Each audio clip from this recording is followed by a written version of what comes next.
Hello friends, કેમ છો? મજામાં? આજે આપણે વીએમએ મેથ્સ એકેડમી મેથ્સ વિથ વિવેક સરમાં આંકડાશાસ્ત્ર વિશે બેઝિક અભ્યાસ કરવાનો છે, જે ધોરણ 9 માં આવે છે અને ધોરણ 10 ના આંકડાશાસ્ત્રનો જે પાયો છે ઈ છે. જો આ વસ્તુ ખબર હશે તો જ ધોરણ 10 ના દાખલાની ખબર પડશે, બાકી ડાયરેક્ટ દાખલા કરવા જશો તો કઈ ભેગું થશે નહીં. એટલા માટે આજે જે થિયરીનો મેઇન લેક્ચર ગોઠવો છે, જે ધોરણ 9 અને ધોરણ 10 બે માટેનો છે, તો બેયના વિદ્યાર્થીઓ આજનો લાઈવ લેક્ચર જોવો, નિહાળવો, લાઈક કરવી, શેર કરવી અને સબસ્ક્રાઇબ કરવી અને મેક્સિમમ તમારા મિત્રો સુધી આપણી ચેનલ પહોંચાડી મેથ્સને લાઈવ એન્જોય કરતા શીખવાડવાનું છે. બરોબર છે. શરૂઆત કરી આંકડાશાસ્ત્રથી. તો આંકડાશાસ્ત્રનો ઉપયોગ ક્યાં છે ભાઈ? આંકડાશાસ્ત્ર છે શું? આંકડાશાસ્ત્રની જરૂરિયાત શું છે? તો કે ભાઈ આંકડાશાસ્ત્ર જે છે એ અત્ર તત્ર સર્વત્ર, અહીં તહીં દહીં, તું ખા દહીં, બરોબર છે, એ અહીં તહીં ને તું ખા દહીં બધે આંકડાશાસ્ત્ર છે જ. ઉદાહરણ આપું, મારી ચેનલમાં 1.08 કે સબસ્ક્રાઇબર થઈ ગયા. એ ડેટા, માહિતી કોને આધારિત છે? આંકડાશાસ્ત્રની. આજના લાઈવ લેક્ચરને લાઈક મળી, 100 લાઈક મળી, જેમ પાછલા મળી હતી એમ, બરોબર છે. તો આ ડેટા કોના આભારી છે? આંકડાશાસ્ત્રના આભારી છે. ગઈકાલે સાંજના આપણે જે લાઈવ સેશનમાં ભણ્યા હતા ને, કેટલા મજા આવી? ફટાફટ કોમેન્ટમાં લખી જ નાખજો કે આજ લાઈવ કરવું કે નહીં, બરોબર છે, લખી જ નાખજો કોમેન્ટમાં. અને જો ભાઈ લાઈવનો ટાઈમ 6 થી 6:30 વચ્ચેનો છે, એમાં જોઈન્ટ જ થઈ જાવ, બરોબર છે. ચોપડા કોમેન્ટમાં લખજો, હું જોઉં છું કેટલા કોમેન્ટ કરે છે. 50 ઉપર કોમેન્ટ થાય ને હારી તો આપણે લાઈવ કરશું. ફાઇનલ ને? સારું, હાલો તો ફટાફટ કોમેન્ટમાં લખી નાખો કેટલા લાઈવ કરવી છે, બરાબર છે. તો ગઈકાલે આપણે સાંજના લાઈવ સેશનમાં ભણ્યા હતા, એ લોકોએ જે માહિતી લીધી એ આંકડાશાસ્ત્રના આભારી છે. અત્ર તત્ર સર્વત્ર આંકડાશાસ્ત્ર જોડાયેલું છે. આપણે ઇન્ડિયન પ્રીમિયર લીગ IPL અત્યારે જોતા હો તો એને મેચમાં હારવાર ડિટેલ્સ બતાવે કે ફલાણો કેપ્ટન તરીકે એને આટલા મેચ જીતા, આટલા મેચ હાર્યા, આટલો એનો સક્સેસ રેશિયો છે. આ કોના આધારિત છે? આંકડાશાસ્ત્રના આધારિત છે. ટીમનો સ્કોરબોર્ડ, બે ટીમનો સ્કોરબોર્ડ આવતો, એકનો આમ ગ્રાફ બતાવે, બીજાનો આમ કરીને ગ્રાફ બતાવે, આમ, બરોબર છે. તો આ કોના આધારિત છે? આંકડાશાસ્ત્રના આધારિત છે. મતલબ કે અત્ર તત્ર સર્વત્ર આપણે આંકડાશાસ્ત્રથી ઘેરાયેલા છીએ અને આ આંકડાશાસ્ત્ર વગર તારું કે મારું કઈ હાલવાનું છે નહીં. તો એ આંકડાશાસ્ત્ર સમજવા માટે પહેલા તો કોઈ પણ વસ્તુ સમજવી હોય ને તેના બેઝિક ટર્મ્સ છે, બેઝિક કોન્સેપ્ટ છે, એ સમજવા પડે. અને એ આંકડાશાસ્ત્રના બેઝિક કોન્સેપ્ટ છે એ મેં તમારી સામે બોર્ડ ઉપર મૂક્યા છે. બોર્ડ ઉપર એટલે લખી નાખ્યા છે કે લખવાનો આપણો સમય બગડે નહીં. તમારે પણ અત્યારે લખવામાં સમય ન બગાડવો. હું આ તમામ વસ્તુની માહિતી અને વ્યાખ્યા કે તમારે ફેસબુકમાં કેમ લખવી એની PDF, બરોબર છે, એ હું અવેલેબલ કરી દઈશ. જે લોકો મને વોટ્સએપમાં મેસેજ મોકલી દેશે નામ સહિત, બરોબર છે, એનું PDF અને મોકલી આપીશ, બરોબર છે. તો એના માટે મને વોટ્સએપમાં કોન્ટેક્ટ કરી લો. નંબર તમારી પાસે છે, ન હોય તો હું જણાવી દઉં.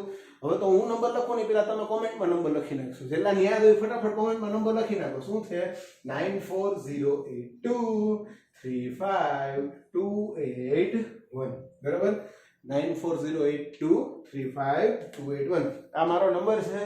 જેટલાને યાદ છે એને તો કોમેન્ટમાં લખી જ નાખ્યો છે. જોકે આ બહુ વાયરલ થઈ ગયેલો મારો નંબર છે એટલે બધા પાસે હશે, બરોબર છે. એને મારી પાસેથી મેળવી લેવી. હું ડાયરેક્ટ તમને આપી દઈશ. તો ત્યાં લખવાનો સમય ન બગાડતા. બેઝિક ટર્મ છે, અગત્યના ટર્મ્સ છે, તો સમજજો. શરૂઆત કરીએ અવલોકનોથી. અવલોકન કોને કહેવાય? તો કે કોઈ પ્રશ્નના નિર્ણય માટે એકત્ર કરવામાં આવેલી હકીકત કે જે આંકડા કે અન્ય સ્વરૂપે હોય તેને અવલોકન કહેવાય. કોઈ પ્રશ્ન છે એનું નિરાકરણ કરવું છે, એના માટે આપણે માહિતી લઈશું. કયા સ્વરૂપે લઈશું? આંકડાગત સ્વરૂપે લઈશું અથવા કોઈ હકીકત સ્વરૂપે લઈશું. હકીકત એટલે શું? તો કે ભાઈ પૃથ્વી સૂર્યની આસપાસ ફરે છે, હકીકત છે.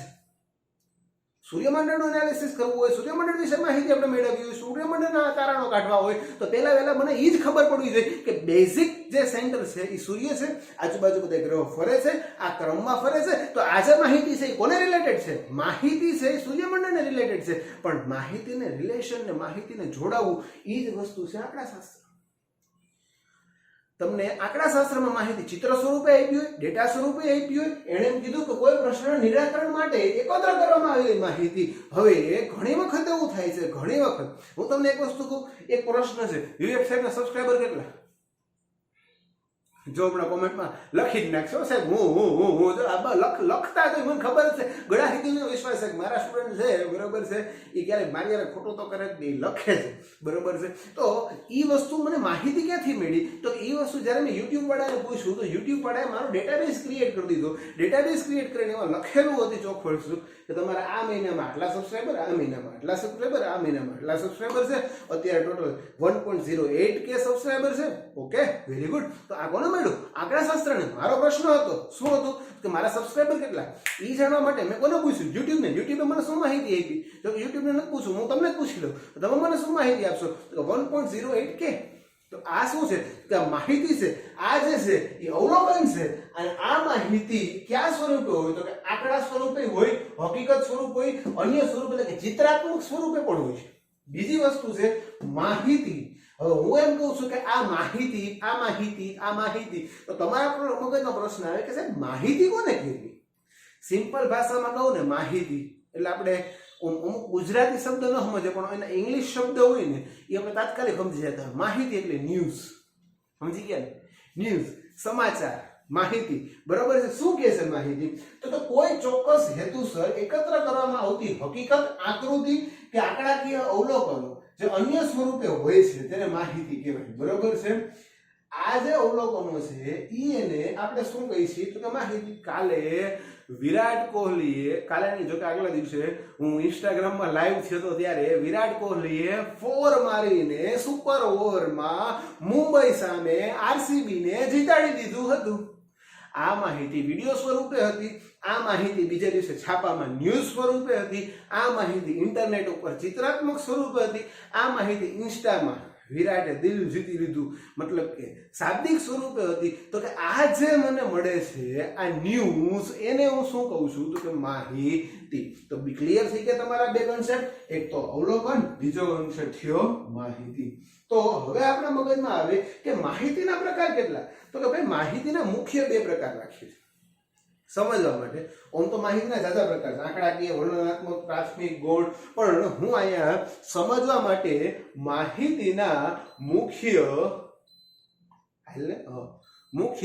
2 પ્રકાર તમને કહું છું. પહેલું તો પ્રાથમિક માહિતી, બીજું આવશે ગૌણ માહિતી. તો પહેલા પ્રશ્ન થાય છે પ્રાથમિક માહિતી શું છે અને ગૌણ માહિતી શું છે? તો કે પ્રાથમિક માહિતી જે માહિતી અવલોકન કરતા એટલે કે હું અવલોકન કરતો હોય તો હું મારી વાત કરું છું, તું અવલોકન કરતો હોય તો હું તારી વાત કરું છું, બધાય અવલોકન કરતા હોય તો હું બધાયની વાત કરું છું. જે માહિતી અવલોકન કરતા જાતે પોતે મેળવે એને કેવી માહિતી કહેવાય? તો કે પ્રાથમિક માહિતી. ચાલો રેડી, ડન, ક્લિયર. દાખલા તરીકે તું મેચ જોતો બરોબર છે તો તું તારી રીતે, હું સ્ટેડિયમમાં બેસીને મેચ જોવાની વાત કરું છું, ટીવી સામું નથી કહેતો, સ્ટેડિયમમાં બેસીને તું મેચ જોતો તો તારી રીતે સામે આમ નક્કી કરતો હોય કે નહીં, હા જો ઓલા ભાઈ 4 મારી, જો ઓલા ભાઈ 6 મારી, તને જે ડેટાબેઝ મળે છે, માહિતી મળે છે એ તે જાતે ભેગી કરી છે. બીજું કહું, અત્યારે લાઈવ પ્રીમિયર તમે લોકો જોવો છો બરાબર છે. જો હું જોઉં છું, તમે લોકો જેટલા જોવો છો એટલા લોકો સામું લાઈક કરો છો. હું જોઉં છું કે તમે લોકો જેટલા વિડીયો અત્યારે જોવો છો એટલા લોકો હારોહાર સાથે સાથે મને લાઈક કરે છે, મને કોમેન્ટ કરે છે. તો હું 2 વસ્તુ જોઈ શકું છું. તો મારા માટે આ માહિતી કેવી થઈ? તો કે પ્રાથમિક માહિતી. હવે તું વિચાર કર, તું અત્યારનો લાઈવ લેક્ચર જોવે છે તો તું અત્યારે હું જે બોલું છું એ સાંભળે છે? સાંભળે છે કે નહીં? બોલો તો હા કે ના, ફટાફટ કોમેન્ટમાં લખો હા કે ના, સાંભળે કે નહીં? Ready ready ready ready ready ready ટકાટક ટકાટક ટકાટક. જેટલા હા લખ્યો ને very very Tom and Jerry good. તો જેટલાને સંભળાય છે, જેટલાને સમજાય છે બરોબર છે, ઈ લોકો અત્યારે કયા પ્રકારની માહિતી મેળવે છે? તો કે પ્રાથમિક માહિતી.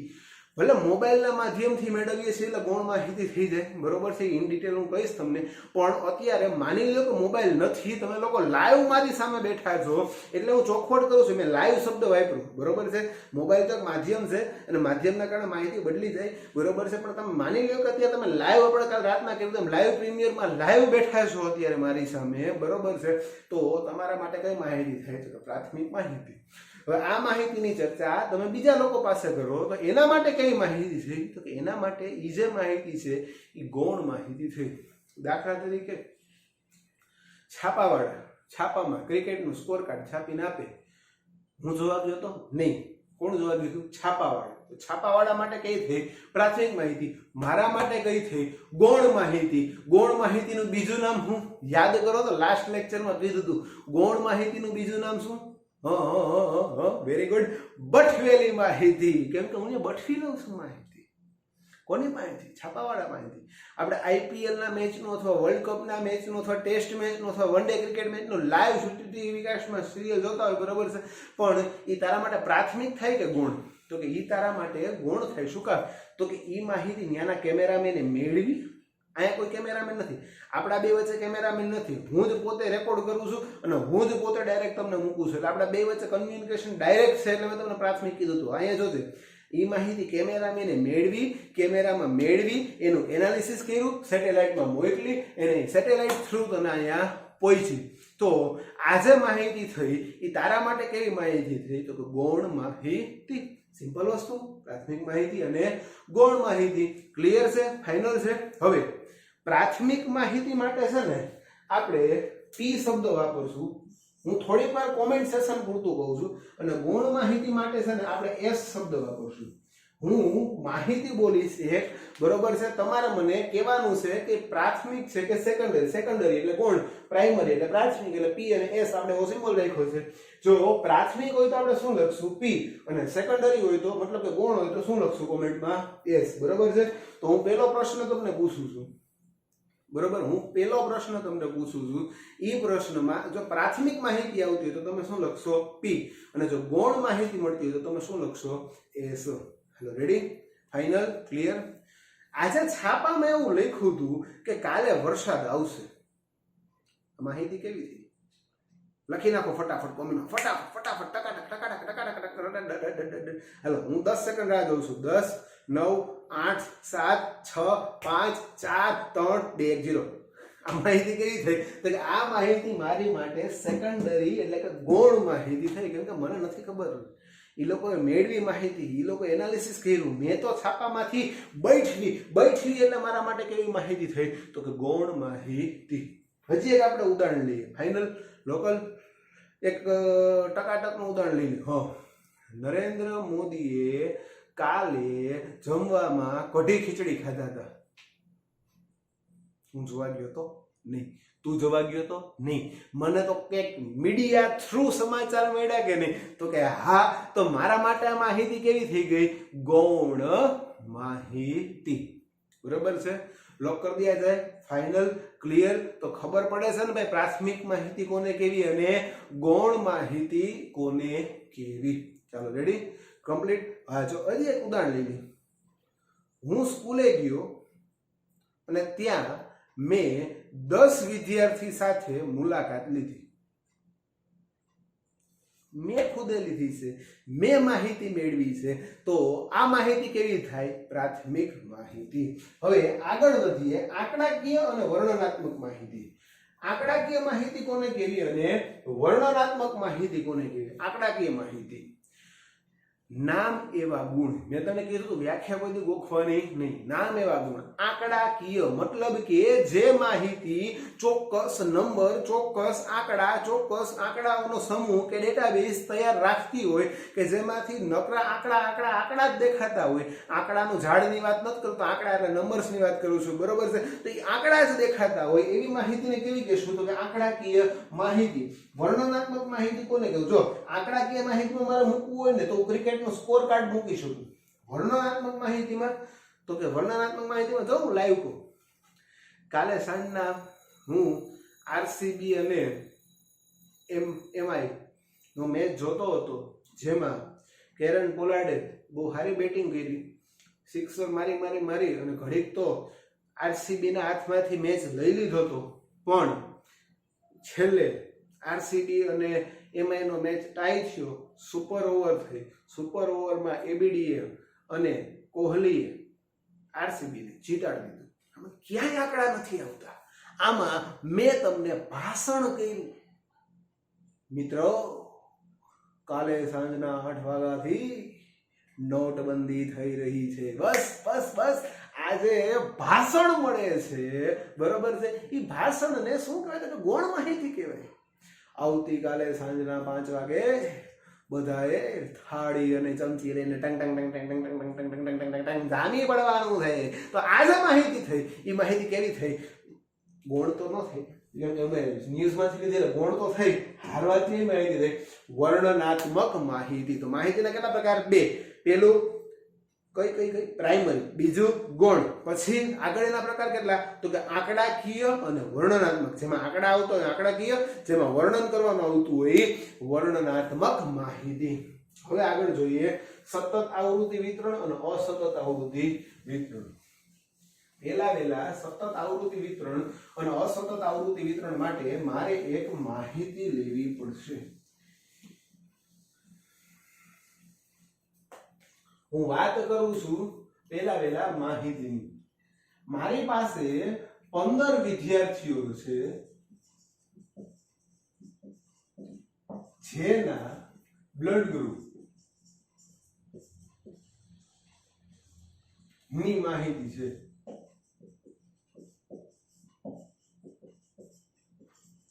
એકનું બ્લડ ગ્રુપ A, બીજાનું B, ત્રીજાનું AB, ચોથાનું O, પાંચમાનું A, અહીંયા છઠ્ઠાનું A, સાતમાનું A, આઠમાનું AB, નવમાનું O, પછી B, AB, O. જો કે 15 ની બદલે 20 થઈ ગયા, આપણે 20 લઈ લઈએ. મારી પાસે કેટલા વિદ્યાર્થીઓ છે? 20 વિદ્યાર્થીઓ. એના બ્લડ ગ્રુપની માહિતી મારી પાસે આ રીતની છે. બરોબર છે. તો હવે હું આનું આવૃત્તિ વિતરણ કોષ્ટક બનાવું તો હું કઈ રીતે બનાવું? વર્ગ A, પછી શું આવશે? B, પછી શું આવશે? AB, અને પછી શું આવશે? O. તો આમાં હું વર્ગ પાડતો નથી. એવું કરું છું A થી B, B થી C, C થી D, એવું કરું તો કે ન કરું, કેમ કે એમાં B, C, D તો બ્લડ ગ્રુપ જ નથી આવતા. પણ સમજવા માટે જો હું આ બ્લડ ગ્રુપનો ગ્રુપ પાડું છું, હા કે ના? તો કે ના, હું નથી ગ્રુપ પાડતો, હું આમ છૂટી માહિતી લખું છું. તો આ છૂટી માહિતીનું વિતરણ થયું એને કહેવાય અસતત આવૃત્તિ વિતરણ. તો સતત આવૃત્તિ વિતરણ કોને કહેવાય? તો કે સતત આવૃત્તિ વિતરણમાં કોઈ એક ગ્રુપ, કોઈ એક વર્ગ અંતરાલ, કોઈ એક ડેટાબેઝ ક્રાઇટેરિયા સિમિટ કરેલો હોય. કઈ રીતે? દાખલા તરીકે મેથ્સની 40 ગુણની ટેસ્ટમાંથી વિદ્યાર્થીઓને આવેલા માર્ક તો એ આવું કઈ છે 0 થી 10, 10 થી 20, 20 થી 30 અને 30 થી 40 સુધીના માર્ક. 0 થી 10 માં 5 વિદ્યાર્થીઓ આવ્યા, 10 થી 20 માં 10 વિદ્યાર્થીઓ આવ્યા, 20 થી 25 માં 5 વિદ્યાર્થીઓ આવ્યા અને 30 થી 40 માં 20 વિદ્યાર્થીઓ આવ્યા. થઈ ગયા ટોટલ કેટલા? 40 વિદ્યાર્થીઓ. તો જ્યારે કોઈ જૂથમાં કે આવી રીતે ગ્રુપમાં આપણે વસ્તુ આપી હોય તો એને આપણે કેવી કહેશું? તો કે સતત આવૃત્તિ વિતરણ. હવે જ્યારે સતત આવૃત્તિ વિતરણની વાત થાય, બરોબર છે, ત્યારે પહેલી વસ્તુ હું તમને ક્લિયર કરી દઉં કે આ જે મળે છે એ આપણે કહેશું વર્ગ. શું કહેશું? વર્ગ. ધારો કે 0 થી 10 તો આને શું વચાય? 0 થી 10 નો વર્ગ. પછી 10 થી 20 તો આ 10 થી 20 એક શું છે? વર્ગ. પછી 20 થી 30 તો 20 થી 30 શું છે? વર્ગ. 30 થી 40 તો 30 થી 40 શું છે? વર્ગ. તો આ બધા શું કહે છે? વર્ગ. હવે એમાંથી ધારો કે હું એક વર્ગ સિલેક્ટ કરી લઉં. બરોબર છે. આમાંથી મેં એક વર્ગ સિલેક્ટ કર્યો. એ વર્ગ છે 10 થી 20. માની લીધું કે 10 થી 20 નો વર્ગ મેં સિલેક્ટ કર્યો. તો એમાં જે 10 છે ને એ કેવી શ્રીમાં કહેવાય? તો કે 10 છે એને કહેવાય અધઃ સીમા. શું કહેવાય? અધઃ સીમા. અને 20 જે છે એને શું કહેવાય? તો કે ઊર્ધ્વ સીમા. આને કહેવાય અપર લિમિટ. શું કહેવાય? Upper limit. આને કહેવાય લોઅર લિમિટ. બરોબર છે. LOWER છે. આ W નો V નો કરવું. વળી કે સાહેબ અમારા વિવેક સાહેબ ફેવરિટ તો W નો V કરવા નાખીએ તો ને લોઅર નો મીનિંગ ફરી જાય. બરોબર છે. આ લોઅર સીમા છે. બરોબર છે. લોઅર બાઉન્ડરી પોઈન્ટ કહીએ. આને શું કહેવાય? Upper boundary point. બરોબર છે. આને ગુજરાતીમાં કહી તો અધઃ સીમા, આને કહી તો ઊર્ધ્વ સીમા. બરોબર છે. તો આ થઈ ગઈ આપણી અધઃ સીમા, આ થઈ ગઈ આપણી ઉર્ધ્વ સીમા. હજી સાદી ભાષામાં કેવું હોય તો આ આપણી નીચલી હદ, આ આપણી ઉપલી હદ. સારું, હાલો ડન. આટલું ક્લિયર, ખબર પડી અધઃ સીમા કોને કહેવાય, ઉર્ધ્વ સીમા કોને કહેવાય, બરોબર છે.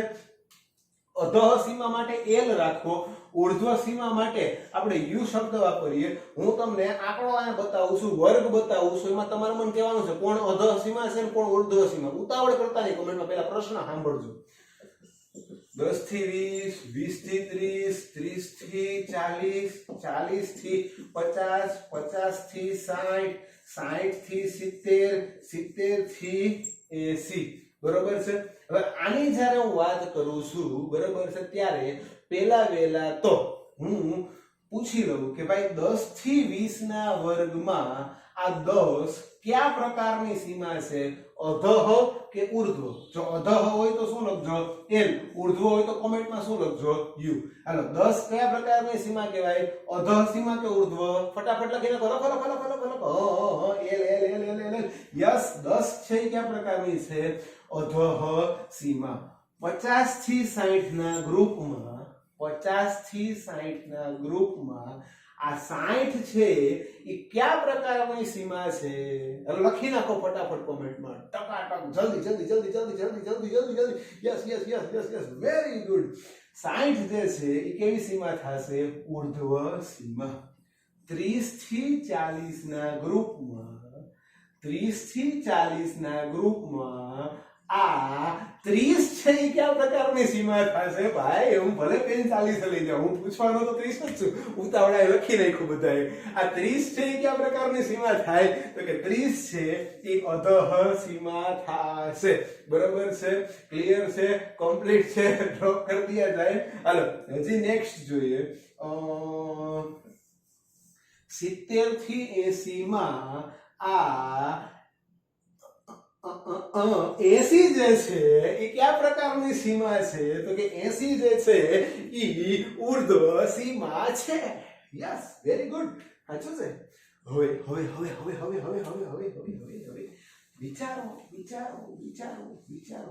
આ તો આપણે આવૃત્તિ વિતરણ આવું આપ્યું હતું, ક્યારેક આવું આપે. કેવું આપે, જો 10 થી 19, 20 થી 29, 30 થી 39, 40 થી 49, આહા 49 થી 49 થી નું હેરે 50 થી 59. ક્યારે આપણને આવું આપ્યું, તો હવે આમાં શું કરવાનું, તો આમાં જો આ વર્ગ સતત નથી, આ 19 પછી 20, મતલબ કે 19 અને 20 વચ્ચે જે કઈ સંખ્યા છે એ ગઈ ક્યાં, ખાઈ દેવાની, ભૂલી જવાની, તો કે નહીં. આ વર્ગમાં પેલા વેલા તો મારે વર્ગ સરખા કરવા પડે. શું કરવું પડે, તો કે વર્ગ સરખા. જ્યારે આવા પ્રકારના વર્ગ આપ્યા હોય, બરોબર છે, જો ગયા વખતે આપણે શું રહ્યું હતું, 10 થી 20, 20 થી 30, 30 થી 40, 40 થી 50, 50 થી 60. એક મિનિટ હો ભાઈ, જલ્દી પાણી વોટર પી લઉં. જ્યારે આ પ્રકારના વર્ગો આપ્યા હોય ત્યારે પેલા વર્ગની ઉર્ધ્વ સીમા બીજા વર્ગની અધઃ સીમા હતી. જોજો, આ બીજા વર્ગની ઉર્ધ્વ સીમા ત્રીજા વર્ગની અધઃ સીમા હતી. ત્રીજા વર્ગની ઉર્ધ્વ સીમા એ ચોથા વર્ગની અધઃ સીમા હતી. જો આ પ્રકારના વર્ગો આપ્યા હોય તો આને સતત વર્ગો કહેવાય. કેવા વર્ગો કહેવાય, સતત વર્ગો. આ વર્ગીકૃત માહિતી માટે છે, જેમ આપણે વર્ગ પાડ્યા છે, આ વર્ગીકૃત માહિતીમાં આને કહેવાય છે સતત વર્ગો, કે જે ફિક્સ છે. પણ અહીંયા પેલાની જે ઉર્ધ્વ સીમા છે ઈ અને બીજાની અધઃ સીમા સિમિલર છે, તો કે ના. જોજો ભાઈ, તમને સિમિલર દેખાતી તો મને કોમેન્ટમાં લખી દો, અને સિમિલર ન દેખાતી તો મને કોમેન્ટમાં ના પાડી દો. અહીંયા આજે વર્ગની ઉર્ધ્વ સીમા ઈ એના પછીના વર્ગની અધઃ સીમા છે, હા કે ના, ફટાફટ લખો. તો કે નથી સાહેબ, અહીંયા 39 છે, અહીંયા 40 છે, કેમ ભેગું કરવું, તો કે ભેગું થાય નહીં. તો આવા જે વર્ગો છે એને કહેવાય અસતત વર્ગો. વર્ગો કેટલા પ્રકારના, બે.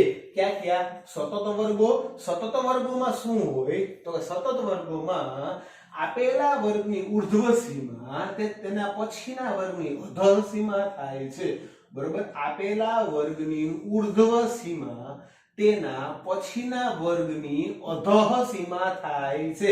આને ઊંધું બોલવું હોય તો આપેલા વર્ગની અધઃ સીમા તેની પેલાના વર્ગની શું થાય? ઉર્ધ્વ સીમા. જોજો, આપેલ વર્ગની અધઃ સીમા તેની પહેલાના વર્ગની શું થાય?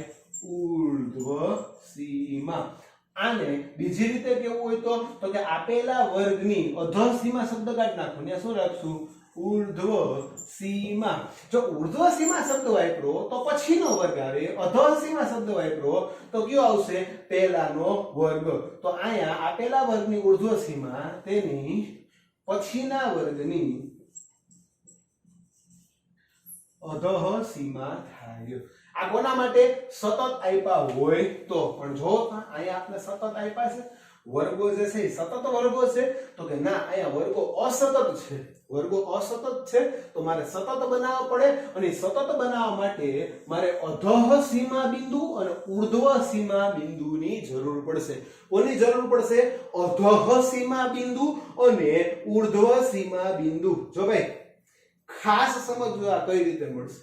પહેલો વર્ગ છે 10 થી 19, બીજો વર્ગ છે 20 થી 29, ત્રીજો વર્ગ છે 30 થી 39, 40 થી 49, 49 થી 50 થી 59. આવી રીતે આપણે વર્ગ આપ્યા છે, બરોબર છે. આમાંથી હું કોઈ પણ એક વર્ગ સિલેક્ટ કરું છું. ધારો કે આ 30 થી 39 નો વર્ગ લીધો, 30 થી 39. હવે અમારે શું ગોતવાનું છે? અધઃ સીમા બિંદુ. અધઃ સીમા બિંદુ ક્યારે ગોતવું પડે? તો કે અસતત વર્ગો હોય ત્યારે. હવે ઈ અધઃ સીમા બિંદુ કઈ રીતે મળશે? તો કે ભાઈ આપેલ વર્ગની અધઃ સીમા વત્તા આપેલા વર્ગને શું લીધી? અધઃ સીમા, બરોબર છે. એમાં શું ઉમેરશો? તો કે તેની પહેલાના વર્ગની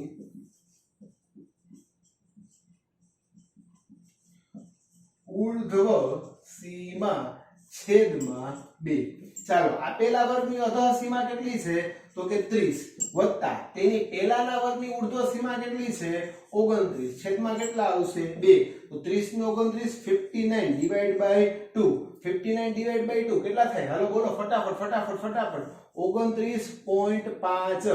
તો આ જે 29.5 છે ઈ મને શું મળશે? તો કે આનું અધઃ સીમા બિંદુ. એવી રીતે ઉર્ધ્વ સીમા બિંદુ ગોતવું હોય તો ઉર્ધ્વ સીમા બિંદુ ગોતવું હોય તો આ સૂત્રમાં આપેલા વર્ગની અધઃ સીમાની બદલે શું આવશે? ઉર્ધ્વ સીમા, અને તેની પહેલાની બદલે શું આવશે? પછીના વર્ગની અધઃ સીમા. હવે આ કોના માટે છે? ઉર્ધ્વ સીમા બિંદુ. હવે જોજો, ઉર્ધ્વ સીમા બિંદુ કેવું છે? આપેલા વર્ગની ઉર્ધ્વ સીમા કેટલી છે? 39 વત્તા તેના પછીના વર્ગની શું છે? અધઃ સીમા કેટલી છે? 40. છેદમાં કેટલા આવશે? 2. 39 ને 40 કેટલા થાય? તો કે 79 ડિવાઇડ બાય 2 એટલે કેટલા થાય ભાઈ? તો કે આનો મીનિંગ થાય 39.5. આ થઈ ગયું આપણો આન્સર.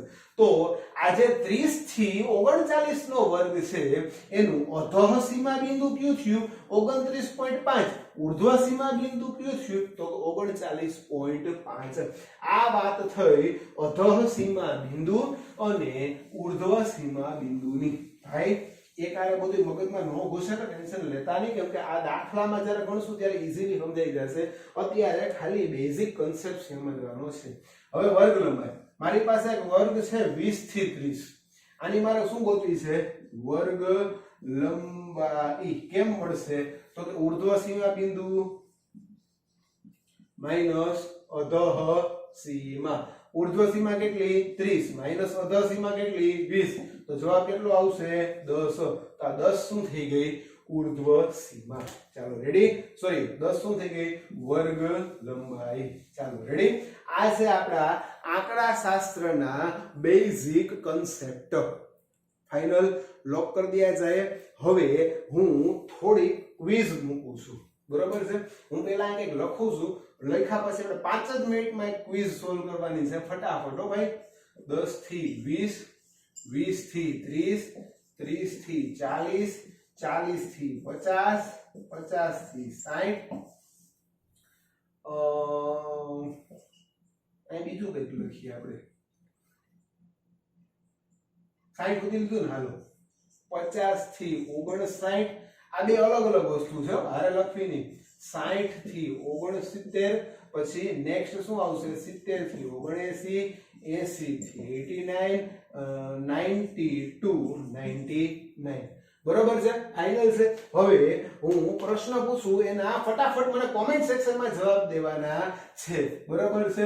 પહેલું ઈ કે આ જે વર્ગ છે એ કયા પ્રકારના વર્ગ છે? સતત વર્ગો છે કે અસતત વર્ગો છે? હાલો કોમેન્ટમાં ફટાફટ.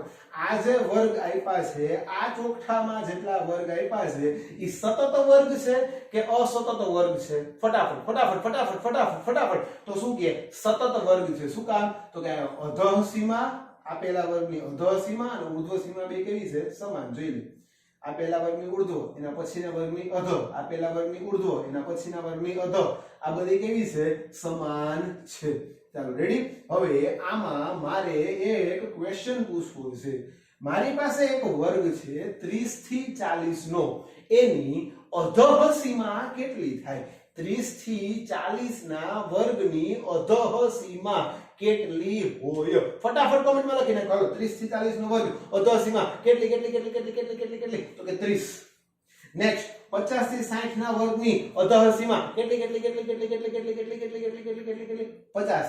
નેક્સ્ટ 10 થી 20 ના વર્ગની અધઃ સીમા ફટાફટ ફટાફટ ફટાફટ લખી નાખો લખી નાખો લખી નાખો લખી નાખો. કેટલી? 10. નેક્સ્ટ 40 થી 50 ના વર્ગની અધઃ નહીં ઉર્ધ્વ સીમા. 40 થી 50 ના વર્ગની ઉર્ધ્વ સીમા કેટલી થાય? 50. નેક્સ્ટ 20 થી 30 ના વર્ગની બોલો અધઃ સીમા અને ઉર્ધ્વ સીમા બે જણાવો. 20 થી 30 ના વર્ગમાં અધઃ સીમા 20, ઉર્ધ્વ સીમા 30. ફટાફટ ડન ક્લિયર. હાલો હજી હજી પૂરું નથી થયું. હજી 40 થી 50 ના વર્ગની વર્ગ લંબાઈ ઘણે 40 લખશે, ઘણે 50 લખશે. મેં હું પૂછ્યું વર્ગ લંબાઈ શું થાય? તો કે ઉર્ધ્વ સીમા માઈનસ અધઃ સીમા. 40 થી 50 નો વર્ગ, ઉર્ધ્વ સીમા 50, અધઃ સીમા 40. જવાબ કેટલો આવશે? 10. આ થઈ ગયો આપણો આન્સર. સિમ્પલ છે. 40 થી 50 ના વર્ગની વર્ગ લંબાઈ કેવી છે? સમાન 10. અહીંયા વર્ગ લંબાઈ કેવી છે? 20 થી 30 ના 10 ની વર્ગ લંબાઈ તો કે 10. 50 થી 60 ના વર્ગની વર્ગ લંબાઈ 10. હજી ફટાફટ નેક્સ્ટ હજી ક્વેશ્ચન. 60 થી 69 નો વર્ગ છે, એનું અધઃ સીમા બિંદુ. ફટાફટ આનો આનો સરવાળો ભાગ્યા 2 કેટલો આવશે?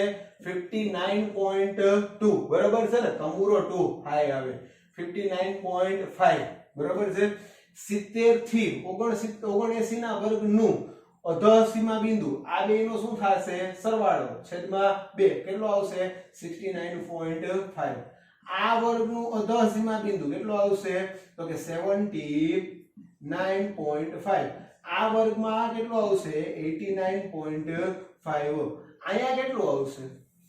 તો કે ભાઈ ઇમેજિન કરો, આની આ બધા વર્ગો ઉપરથી ઇમેજિન કરો, આની પહેલાનો વર્ગ કયો હોય? તો કે આની પહેલાનો વર્ગ 40 થી 49 હોવો જોઈએ. તો 49 અને 50 વચ્ચે આપણે કેટલો મળશે? તો કે 49.5. એવી જ રીતે ઉર્ધ્વ સીમા બિંદુ કેમ મળશે? બરોબર છે. તો ઉર્ધ્વ સીમા બિંદુ ગોતો. હાલો ફટાફટ. જો 59 અને આ કેટલા છે? 60. એ બેનો સરવાળો ભાગ્યા 2 એટલે કેટલું મળશે? 59.5. પછી અહીંયા 69.5, અહીંયા 79.5, અહીંયા કેટલા મળશે?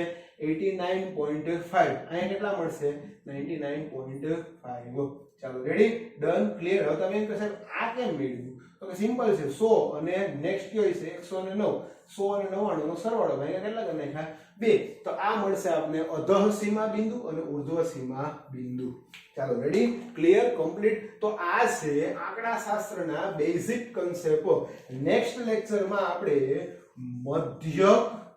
મધ્યસ્થ અને બહુલકની ચર્ચા કરવાની છે મળીએ ત્યારે નેક્સ્ટ લેક્ચરમાં ત્યાં સુધી વસ્તુ નહીં કહું સાંભળો પેલા સાંજના લાઈવ પ્રીમિયર હશે લાઈવ સ્ટ્રીમિંગ હશે બરોબર છે કે અમે સ્ટાર્ટિંગમાં કોમેન્ટ બધાય વાંચી લીધી છે બધાય હાથ પાડી છે તો લાઈવના સાંજના લાઈવ સ્ટ્રીમિંગમાં નવો એક ટોપિક નવી એક મજા સાથે હું તમને બધાને બોલાવીશ ત્યારે લાઈવમાં કંઈક નવા ટોપિક ને નવી મજા કરશું અત્યારે આજનો લેક્ચર પૂરો કરીએ મળીએ નેક્સ્ટ લેક્ચરમાં ત્યાં સુધી અસ્તુ આવજો Tata bye bye see you take care